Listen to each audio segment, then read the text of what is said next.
مثلا اگر مجھ سے کوئی پوچھے کہ بھائی ماہ مبارک رمضان میں پہلا قدم کیا ہے، اس دنیا میں فائدہ اٹھانا ہے، اس دنیا میں فائدہ اٹھانا ہے، اس کے بعد لَتَرْكَبُنَّ طَبَقًا عَنْ طَبَقٍ، اگر میں اس آیت کریمہ کا مطلب صحیح سمجھ پایا ہوں تو اگر کوئی کہ مجھے فائدہ اٹھانا ہے اللہ کی دی ہوئی اس ضیافت سے تو کہاں سے شروع کروں؟ پہلا پوائنٹ سب سے اہم، کنٹرول سے شروع کرو۔ اب دیکھیں ہم لوگ بعض اوقات ایسا کام کرتے ہیں جس مصلحت کی خاطر کر رہے ہوتے ہیں اس کو اپنے ہاتھ سے قتل کرتے ہیں، ذبح کرتے ہیں، بالکل جیسے ہمارے یہاں جیسے ماسک لوگ لگا رہے ہیں، ماسک لگاتے ہیں ایک جگہ پہ چھوڑ دیتے ہیں، پھر رکھا رہتا ہے، جب چلنے لگتے ہیں تو دوبارہ اٹھاتے ہیں، دوبارہ لگا لیتے ہیں۔ یہ جو تم نے یہاں پہ رکھا ہے یہ اس سے زیادہ خراب ہو گیا، پتہ نہیں کتنے جراثیم ایڈ ہو گئے اس کے اندر۔ یا ایک بندہ ہے، اس کا ماسک دیکھ کے پتہ چل رہا ہے کہ بھائی یہ سڑ چکا ہے، اس کے اوپر اتنے میل لگے ہوئے، ایکسٹرنل میل اتنا لگا ہوا ہے، جراثیم تو اللہ جانتا ہے کتنے لگے ہوں گے، یہ تو تم نے اور ایک اپنے منہ کے اوپر سینٹر اوڑھ لیا ہے جراثیم کا۔ بعض اوقات ہم لوگ یہ کر رہے ہوتے ہیں، بعض اوقات اپنے ساتھ یہ کرتے ہیں، ماہ مبارک کے ساتھ بھی یہی کرتے ہیں۔ ماہ مبارک رمضان آیا تھا کیا سکھانے کے لیے؟ کنٹرول سکھانے کے لیے۔ کیسے کنٹرول سیکھتا ہے انسان؟ بھئی تھوڑی دیر پیاسا رہے گا، ضبط کرے گا، کنٹرول سیکھے گا، اور وہ ایسا پلان بنائے گا کہ ماہ مبارک رمضان میں وہ ضبط کرنا ہی نہ پڑے۔ کیسے؟ میں نے بتایا ابھی، فل اسٹور کر کے سوئے گا، ایسا سوئے گا جس میں نیند سے آنکھ کھولنے کا سوال ہی نہ ہو۔ جب کھلے گی تو اتنا سا ٹائم رہ جائے گا کہ بس گزار لے، تو کنٹرول آ گیا اسے؟ نہیں، اس نے تو سارا پروگرام ایسے بنایا ہے کہ کنٹرول کی ضرورت پڑے ہی نہیں ہے۔ سختی آئے گی تو کنٹرول کرے گا نا، تو معاملہ ہی ختم کر دیا اس نے۔ تو بھائی یہ تو ماہ مبارک رمضان نہیں ہوا پھر اس طرح۔ کیوں؟ ماہ مبارک رمضان نے ہمیں کنٹرول سکھانا تھا۔ اچھا اگر کوئی پوچھے بھائی اگر کنٹرول سکھا دے گا تو کیا ہوگا؟ جیسے انسان کی ڈیولپمنٹ ہوتی ہے اس جگہ پر جہاں کنٹرول ہوتا ہے، اور اسی خاطر اتنا اصرار ہے کہ ماہ مبارک رمضان صرف پیٹ کا نہیں ہے، صرف منہ کا نہیں ہے، یہ انسان کے ہر عضو کا ہے۔ اگر ایک انسان ماہ مبارک رمضان کے اندر کمروں میں محصور ہو جائے، اپنے آپ کو سختی میں ڈھالے ہی نہیں، عام زندگی سے کاٹ کے بیٹھ جائے، کیوں؟ چونکہ میں روزے سے ہوں، تو ٹیسٹ کب ہوا؟ آزمایا کب گیا؟ یہ کیا سیکھا اس نے؟ تو سارا پلان کیا بنایا؟ سارا پلان ایسا بنایا ہے کہ سیکھنا ہی نہ پڑے، کچھ کرنا ہی نہ پڑے۔ بھئی یہ نہیں ہے ماہ مبارک رمضان، اس طرح سے خدا نہیں چاہتا ہوگا ہم سے۔ تو خدا ہم سے کیا چاہتا ہوگا؟ خدا ہم سے چاہتا ہوگا کہ ماہ مبارک رمضان میں اپنی زندگی گزاریں، لیکن اللہ کی طرف توجہ دیتے ہیں کہ پریکٹس زیادہ کریں۔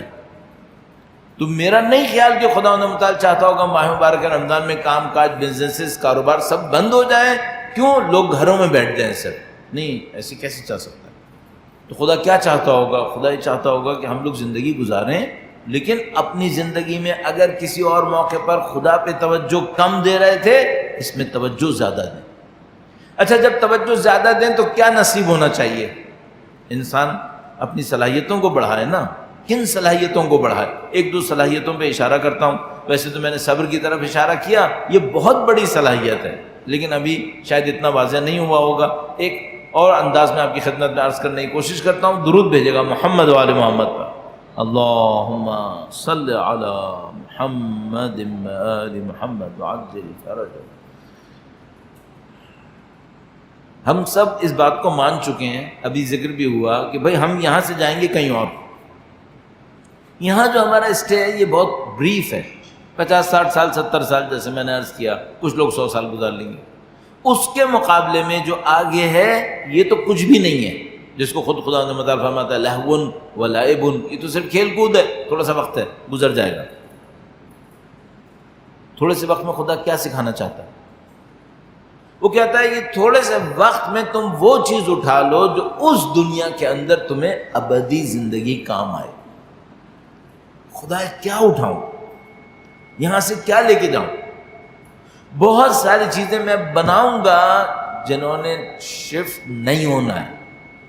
ہم سب کو معلوم بھائی یہ کاپی میں نے لکھ لی ہے، یہ میری قبر میں جانی، یہ آخرت میں اترے گی؟ یہ کاپی نہیں اترے گی. یہ لباس جو میں نے بنائے میرے، یہ آگے جائیں گے؟ نہیں جائیں گے. میرا جسم نہیں جائے گا، یہ لباس اور یہ کاپی کہاں سے چلی جائے گی؟ تو وہ جو آگے جائے گا وہ جائے گا کیا؟ وہ اخلاق جو ہم نے بنائے وہ جائیں گے. وہ جو ہماری اورینٹیشن ہے، سوچنے کا انداز ہے، یہ جائے گا. یہ سب جائے گا وہاں. یہ کس طرح سے جائے گا؟ بعض اوقات مجھے احساس ہوتا ہے ہماری غلطیوں میں سے ایک غلطی جو ہم اس معاشرے کے اندر کر رہے ہیں وہ یہ ہے کہ ہم نے آخرت کے اوپر محنت نہیں کی ہے. ہم نے آخرت کے اوپر صرف جنت اور جہنم کے انداز میں محنت کی ہے، وہ بھی بہت ہی سطحی. کاش ہم اس بات کے اوپر محنت کرتے کہ یہ جو آخرت سے ہمارا اس دنیا کا کنیکشن ہے، یہ کنیکشن ہے کیا؟ یہ جو جائے گا وہ کیا جائے گا؟ میرا ٹاپک کیا ہے؟ انسان کی صلاحیتوں کو بڑھاؤں. اس ماہ مبارک رمضان کے اندر کن صلاحیتوں کو بڑھاؤں؟ یہ طے کرو جانا کیا ہے. جس نے جانا ہے اس کو بڑھاؤ، جس نے نہیں جانا اس کو بڑھا بڑھا کے کیا کرنا ہے. جس نے نہیں جانا اس کو کتنا رکھو؟ حسب ضرورت. کیوں؟ آگے جانا ہی نہیں ہے. تو میں کس کو بڑھاؤں؟ اس کو بڑھاؤ جس نے آگے جانا ہے. ایک دفعہ میں ایک ایئرپورٹ کے اوپر تھا، میں اپنا سامان چیک ان کر چکا تھا، ٹائم بھی بہت کم رہ گیا تھا فلائٹ وغیرہ میں. اب جب میں اسکیننگ پہ گیا جہاں پہ ہینڈ کیری کو اسکین کرنا تھا، غلطی سے اس میں سے ایک پرفیوم نکل آیا اور پرفیوم بھی مقدار میں زیادہ تھا. تو اس نے کہا یہ تو نہیں جا سکتا. میں نے کہا میں کیا کروں؟ کہنے لگا آپ جاؤ لگیج میں ڈلواؤ. میں نے کہا مجھے معلوم ہے کہ میں نہیں کر سکتا، ٹائم ہی نہیں ہے. تو میں نے اس سے کہا کہ میں تم کو گفٹ کرتا ہوں. میں نے کہا میرا سامان ہے نا، میں تمہیں گفٹ کرتا ہوں. کہنے لگا میں گفٹ نہیں لے سکتا، رولز کے اگینسٹ ہے. تو میں نے کہا میں کیا کروں؟ کہنے لگا ڈسٹ بن میں ڈال دو. اتنا مجھے افسوس ہو رہا تھا، کسی نے مجھے گفٹ کیا تھا، ٹھیک ٹھاک مہنگا پرفیوم تھا، لیکن مجھے ڈسٹ بن میں ڈالنا پڑا. ڈسٹ بن میں ڈالنا پڑا. کیوں؟ کوئی لینے کو بھی تیار نہیں ہے. جب ہم یہاں سے جا رہے ہوں گے ایسا ہوگا. بہت ساری چیزیں جو ہم نے بنائی ہوئی ہوں گی وہ کوئی لینے کو تیار نہیں ہوگا. جب ہم محشر میں کھڑے ہوں گے کوئی اس بوجھ کو اٹھانے کو تیار نہیں ہوگا جس کو یہاں میں نے محنت سے بنایا ہوگا، اگر میری نیت صحیح نہیں تھی. اس وقت یہ تو ایئرپورٹ تھا نا، اس نے کہا ڈسٹ بن میں ڈال دو، جان چھڑاؤ. وہاں کوئی ڈسٹ بن نہیں ہے، جان چھڑانے کا چانس نہیں ہے. جو ہے وہ ہے، اب اس کو لے کے چلنا ہے. اس میں سامان بھی شامل ہے، یہ زمینیں، گھر، گاڑیاں اور اخلاق بھی شامل ہیں، ہماری خواہشات بھی شامل ہیں. ظرفیت بڑھانے کی بات ہو رہی ہے نا، صلاحیتیں بڑھانے کی. کیا صلاحیتیں بڑھاؤں؟ سب سے اہم صلاحیت یہ بڑھاؤ کہ تمہاری اورینٹیشن صحیح ہو جائے، دنیا کو دیکھنا کیسے ہے. ایک مثال عرض کرتا ہوں آپ کی خدمت میں. درود بھیجے گا محمد و آل محمد پر. اللہم صلی علی محمد آل محمد.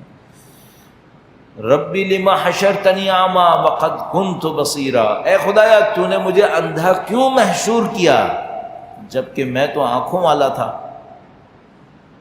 تو اس پہ جو مفسرین ہیں وہ بیان کرتے ہیں، علامہ آیت اللہ جوادی عاملی بیان کرتے ہیں، مثلا کہتے ہیں کہ بھئی یہ جو آنکھوں والا تھا اس کو خدا نے اندھا کیا ہے. کیوں اندھا کیا؟ تو کہتے ہیں نہیں، اندھا نہیں کیا ہے.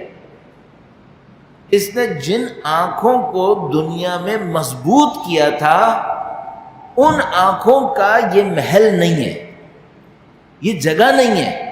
اور جن آنکھوں کی وہ جگہ ہے اس نے یہاں پہ مضبوط کی نہیں تھی. خدا نے اندھا نہیں کیا ہے. یہ سمجھ رہا ہے کہ خدا نے اندھا کیا ہے. خدا نے اندھا نہیں کیا ہے. خدا نے کہا تھا کہ دیکھو یہ جو دو آنکھیں تمہیں دی ہیں نا یہ اس دنیا میں چلیں گی، لیکن تم آخرت میں جب جاؤ گے وہاں تمہیں ایک اور آنکھ چاہیے، اس کو ڈیولپ کرو. یہاں پہ صلاحیتیں بڑھانے والی بات ہے نا. کون سی صلاحیت بڑھاؤں ماہ مبارک رمضان میں؟ وہ صلاحیتیں بڑھاؤ جو وہاں پہ چلیں گی.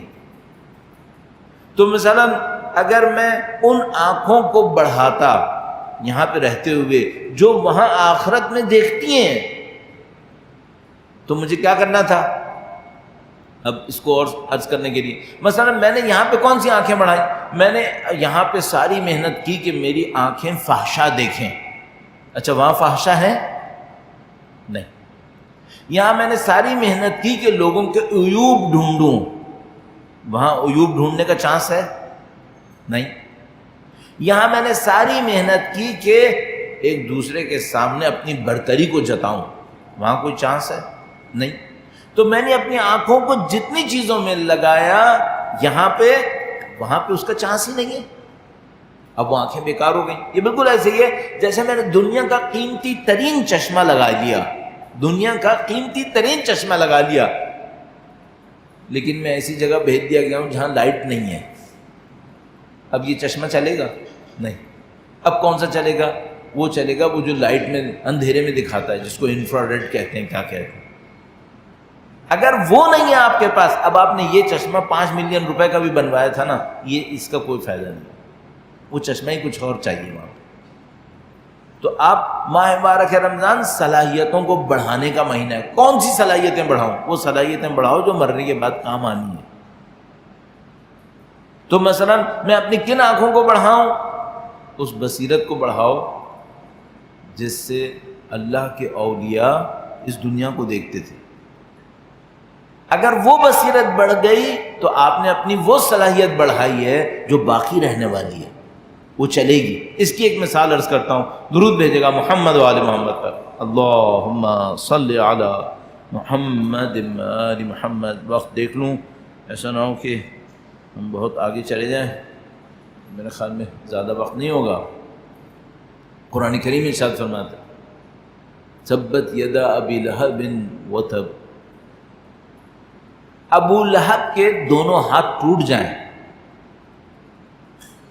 تو بھائی مثلا ہم اپنے آپ سے ایک سوال پوچھتے ہیں، یہ جو خداوند متعال نے کہا کہ ابو لہب کے دونوں ہاتھ ٹوٹ جائیں، ایک تو یہاں پہ یہ بھی ایک موضوع ہے کہ خدا نے اس بندے کو ابو لہب کیوں کہا؟ بھائی آپ کہیں گے اس کا نام تھا، ابو لہب کنیا تھا. کیا ہو سکتا ہے؟ لہب کا مطلب ہوتا ہے آگ کے شعلے. کسی کا کنیا ہوگا دنیا میں اس کے خیر خواہ اس کو کہیں ابو لہب؟ نہیں ہوگا. اس کا نام کچھ اور تھا، عبد عزا میرے خیال میں اس کا نام تھا. یہ ابو لہب خداوند متعال نے اس کو لقب دیا ہے. کیوں لقب دیا ہے؟ کیونکہ یہ لہب ہے. لہب کا مطلب کیا ہے؟ شعلے. خداوند متعال فرما رہا ہے اے ابو لہب تیرے اندر وہ صلاحیتیں جو صرف شعلے بناتی ہیں. بھائی تو نے کیا کیا اس نے جس کو خداوند متعال کہہ رہا ہے کہ یہ ابو لہب ہے؟ اس نے اللہ کے نبی کا انکار کیا ہے، دین کا مسخرہ کیا ہے، آیات الہیہ کا مسخرہ کرتا تھا. ان کے ساتھ یہ بندہ کیا بن گیا؟ یہ بندہ بن گیا ہے لہب، شعلہ. یہ ابو لہب ہے. اگر یہ ابو لہب ہے تو اس کی حقیقت کیا ہے؟ اس کی حقیقت یہ ہے کہ اس کے دونوں ہاتھ ٹوٹ جائیں گے. جب قرآن کریم یہ جملے ارشاد فرما رہا تھا تو جو ابو لہب کو طاقت میں دیکھ رہے تھے، مکے کے اندر اس کے اتھارٹی کو فیل کرتے تھے، اقتدار کو فیل کرتے تھے، وہ سمجھتے تھے کہ قرآن کی بات صحیح نکلے گی. زیادہ سے زیادہ میری طرح لوگ ہوتے ہوں گے کہیں گے دیکھتے ہیں کیا ہوتا ہے. اور جو اہل بصیرت تھے وہ کہتے ہوں گے کہ یہ ہے ابو لہب اور اس کے دونوں ہاتھ ٹوٹیں گے، کنفرم. چونکہ وہ اپنی بصیرت سے دیکھ رہے تھے کہ یہ آگ کے سوا کچھ نہیں ہے. اور اس کی جو زوجہ ہے وہ کون ہے؟ وہ بھی حمالۃ الحطب. یہ خود آگ ہے، اس کی زوجہ بھی ان لکڑیوں کو لے کر چلنے والی ہے جو خود لکڑیاں بھی جہنم میں ہیں اور خود بھی جہنم میں ہیں. خداوند متعال ایک اور آیت کریم میں فرماتے ہیں یہ لوگ جہنم کا ایندھن ہے. یہ بصیرت ہے جو خداوند متعال دے رہا ہے قرآن کریم کے اندر. یا مثلا حضرت ابو ذر غفاری اور یا مثلا کسی اور صحابی کا واقعہ بیان کرتے ہیں کہ کسی نے ان کو رشوت میں کچھ شہد بھیجا اور ان کی بچی یوں ڈپ کر کے انگلی اس کو چوسنے والی تھی. کہا بیٹا رک جاؤ مت کھانا، یہ زہر ہے. اس نے کہا بابا زہر ہے؟ دیکھنے میں شہد ہے. کہا نہیں زہر ہے، زہر سے بدتر ہے. یہ بصیرت کس کے پاس ہے؟ آپ کو اور مجھے جو ماہ مبارک رمضان میں اپنی ظرفیت بڑھانی ہے، اپنی استعداد صلاحیت بڑھانی ہے، وہ شکم کی نہیں ہے صرف کہ میں 16 گھنٹے کا روزہ برداشت کر لوں، 16 گھنٹے کی پیاس برداشت کر لوں، بھوک برداشت کر لوں، صرف یہ نہیں ہے۔ جو اصل ظرفیت بڑھانی ہے وہ اس انسانی کمال کے اوپر ہے جس نے ہمارے ساتھ چلنا ہے، اس بصیرت کے اوپر ہے جس میں ہم نے آگے دنیا میں سفر کرنا ہے۔ یہ دنیا ختم ہو جائے گی۔ ماہ مبارک رمضان کے جسم پہ فائدے نہیں ہیں، عرض کیا جسم پہ فائدے ہیں، بہت فائدے ہیں۔ سب سے اہم فائدہ اس ظرفیت کو بڑھانے کا۔ وہ ظرفیت کیسے بڑھتی ہے؟ اورینٹیشن، دیکھنے کا انداز، ہر چیز کی حقیقت تک جانے کی کوشش کرے۔ اگر کوئی انسان یہ کام کرنا شروع کر دے، ہر چیز کو اس کی حقیقت میں دیکھنا شروع کر دے، جیسا قرآن کریم ہمیں دکھانا چاہتا ہے، جیسے خدا ہمیں دکھانا چاہتا ہے، اس آدمی کی صلاحیت ماہ مبارک رمضان میں بڑھی ہے۔ تو اب مثال کے طور پر آج بس میں اتنا ہی اکتفا کرتا ہوں، ایک اسائنمنٹ لے لیتا ہوں، وہ یہ کہ بھائی آج ماہ مبارک رمضان کا فلاں دن ہے، میں نے اس بات کو سن لیا، تو مثلا جب ماہ مبارک رمضان ختم ہو تو میرے اندر کیا چیز بڑھے؟ صرف یہ نہ بڑھے کہ میں نے 30 روزے رکھ لیے، شوال میں تو روزے نہیں ہیں، صرف یہ نہ بڑھے کہ میں نے ماہ مبارک رمضان میں ایک قرآن کریم ختم کر لیا، شعبان میں تو نہیں کروں گا، شوال میں تو نہیں کروں گا، پھر کیا بڑھے میرے اندر بصیرت بڑھ جائے، وہ بصیرت ساری زندگی چلے، میرا دیکھنے کا انداز خدائی ہو جائے اور یہ انداز ہمیشہ چلے، پھر ماہ مبارک رمضان میں میری کیپیسٹی کو بڑھا دیا ہے، میری ظرفیت، میری صلاحیتوں کو بڑھا دیا ہے۔ اصل کام یہاں پہ ہونا ہے۔ اب یہ کام کیسے ہونا ہے؟ اگر خدا تعالیٰ نے توفیق دی تو کل انشاءاللہ اس کے اوپر عرض کریں گے یہ صلاحیتیں بڑھتی کیسے ہیں۔ ہم سب کو معلوم ہے یہ اوور نائٹ نہیں ہونے والا ہے، کوئی بہت بڑا معجزہ ہوتا ہے خدا تعالیٰ کی طرف سے، کوئی بہت بڑا کوئی کارنامہ بندہ انجام دیتا ہے تو خدا ایسا بھی کرتا ہے کہ اوور نائٹ بڑھا دیتا ہے، جیسے حضرت حر علیہ السلام کے معاملے میں، ورنہ ایسا نہیں ہوتا ہے۔ یہ مسلسل جد و جہد ہے، ساری زندگی چلتی رہتی ہے، آہستہ آہستہ آہستہ آہستہ انسان کے اندر وہ صلاحیتیں بڑھتی رہتی ہیں۔ بس ایک بات میں آخر میں یہ عرض کرتا چلوں، ماہ مبارک رمضان کی اصلی اچیومنٹس شوال پہ ختم نہیں ہوں گی۔ اگر ختم ہو گئیں اس کا مطلب ہے وہ اصلی نہیں تھی، اس کا مطلب ہے یہ ٹیمپریری کوئی چیز تھی جو تھوڑی دیر کے لیے آئی ہے چلی گئی ہے۔ بدقسمتی سے زیادہ تر ہمارے ساتھ یہی ہوتا ہے، ہماری ماہ مبارک کی رمضان کی اچیومنٹس شوال پہ جا کے دم توڑ دیتی ہیں۔ ایسا نہیں ہونا چاہیے، وہ ظرفیتیں بڑھنی چاہیے، کیپیسٹیز بڑھنی چاہیے، اگلے سال تک چلیں اور اگلے سال کے بعد پھر اس کے اندر اضافہ ہو انشاءاللہ۔ کل انشاءاللہ کوشش کریں گے، اس کو ڈسکس کریں گے، بھئی یہ کیپیسٹی کیسے بڑھانی ہے مجھے، یہ صلاحیت مجھے کیسے بڑھانی ہے۔ انشاءاللہ خدا تعالیٰ کامیابی نصیب فرمائے اور انشاءاللہ ہم سب کو ماہ مبارک رمضان سے مستفید ہونے کی سعادت نصیب فرمائے۔ درود بھیجے گا محمد و آل محمد پر۔ اللہم صلی علی محمد و آل محمد وعجل